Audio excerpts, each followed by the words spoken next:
My name is Chuck Morse. I work in the television production industry. I have been shooting professional football for the past 23 years. I've also produced and directed well over 100 high school and college football games.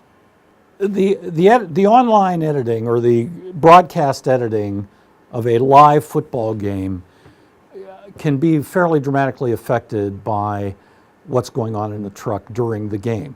And what has occurred over the years has been a phenomenal increase in the number of cameras that are used during a live broadcast. So it's gone from probably 6 or 7 cameras being a big game to now where just a normal game you're looking at 16 cameras. The NFL decided there were too many cameramen on the sides, so what they did was they put in rules where it's like if you're a local station, you can have one guy out there, and then like the NFL has their guys. But they didn't put any restrictions on still photographers. The thing that's like really bizarre is that was before still photography, 35 millimeters cameras had the ability to do video. So there are a lot more angles. There is the ability to cover a lot more interaction on the field, not necessarily the game itself. So the producer, the directors in the truck have a great impact on what the viewer is seeing as far as what the viewer is sensing with the tempo of the game and the ferocity of the game, simply by the shots that these guys are able to select during the course of action. There's like a correlation between the shots that are selected and the length of the shots. So you can have like maybe a 10-second segment of somebody making a catch where 4 or 5 seconds of that is an extreme slow-mo of fingertips catching the ball, but then that's surrounded by 3 or 4 other shots that are in real time that bring the whole thing out, bring the segment out to like 10 or 15 seconds. Clips used to be much longer, and they would be in standard speed. They would be basically live speed action. Now they're slow-mo, they're fast. You'll see somebody making a 90-yard run, and they'll show the first 5 or 6 yards of it in regular speed, and then they'll speed the guy up as he goes down the field and do the last 5 in slow-mo as he does a somersault into the end zone.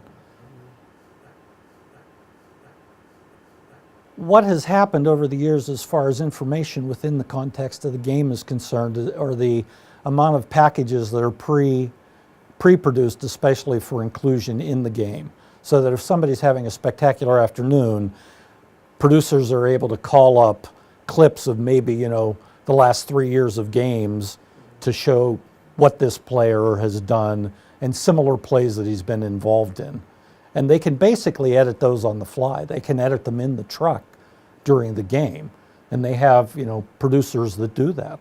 They have producers that create packages during the game to use for bumps going in and out of breaks, where you might have a package, of 7, 8, 10 shots that covers maybe 6 or 8 seconds just to go into a commercial, which is, when you think about it, pretty phenomenal. One of the things that is pretty remarkable to me is that about, I want to say maybe 8 years ago, we had a job for ESPN to get down and cover this new technology that they were introducing.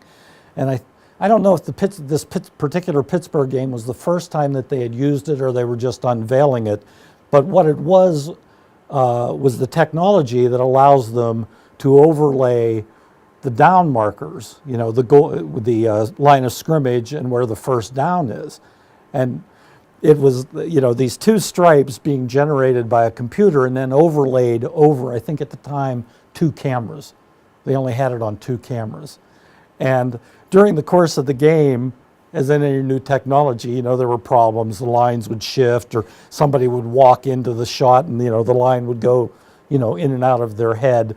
But they had a separate truck to do this, probably like a 20-foot box truck just full of computers and crap to generate these 2 lines. And today, You know, they have the down markers. They have it on like all of the cameras, so that when you go from a high camera where you're able to see, you know, the 10-yard separation, when they cut to somebody down on the field, you can still see the line running behind the guy. I mean, it's like that line is there. I don't think there's any doubt that once you have access to that kind of technology and those more or less unlimited camera angles, that it's going to affect the online editing of a game, what you're seeing at home in live time, simply because the director has more access to information that he feels is going to juice up, you know, the content of the program.